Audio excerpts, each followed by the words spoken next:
Hello there. My name is Sam, and this is going to be the first video in a development series that I'm going to be uploading on a daily basis. And it's part of a little challenge that I'm making for myself in order to boost my productivity and my work ethics. Because I came to a realization that as much as I like designing games, I tend to just put it off a lot. So we're going to fix that. And I'm going to accomplish that through this little challenge series that I'm making. So the basic gist is, for at least 1 week, I have to upload a video every day that shows clear and significant progress made on my game. So basically, if I were to fail in uploading a video on any of these days, or upload a video that's just a bunch of meaningless garbage, I will fail the challenge. So let's get on to the game itself. Now, this clearly is not much, but the basic gist is it's going to be a tower defense game that is centered around protecting a flock of chickens. Now, bear with me for a sec.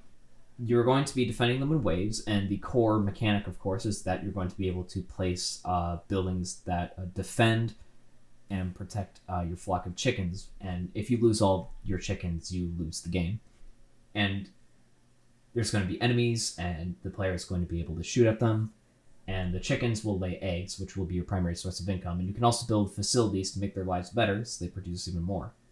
But that's how far off in the future.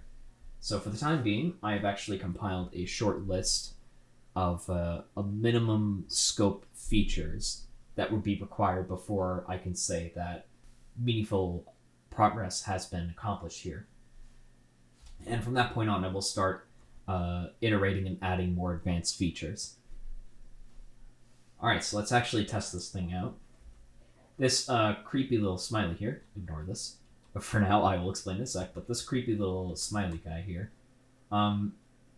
this is just something that I whipped together as a placeholder asset, but he's so disturbing that I couldn't help but just put him in the game immediately, so I went ahead and gave him some basic movement, as you can see.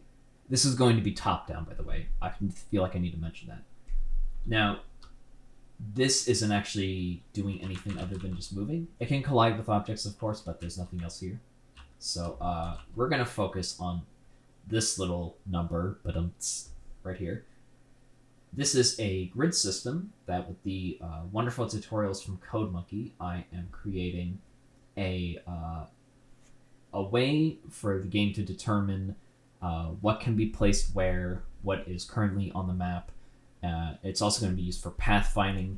Basically, this is going to be where the buildings themselves will be placed and how the non-player characters will determine how to get around the map. And this currently is not doing anything other than just being a little clickable interactive piece. So you can, at the moment, left-click to place a 1, and right-click to take it away, and it gets set back to 0. A 0 being empty space. And you can also middle-click, and you will get a readout of what is in that slot. Just like that. Very entertaining stuff, I know. And unfortunately, that's all I have to show you, but I've only just begun this project today. The grid system itself, the very foundation of it, I believe, is complete. So I can actually move on to making this actually function and place down buildings. So look forward to that in future videos. And yeah, so be sure to keep this guy in your dreams, and I will see you in the next video.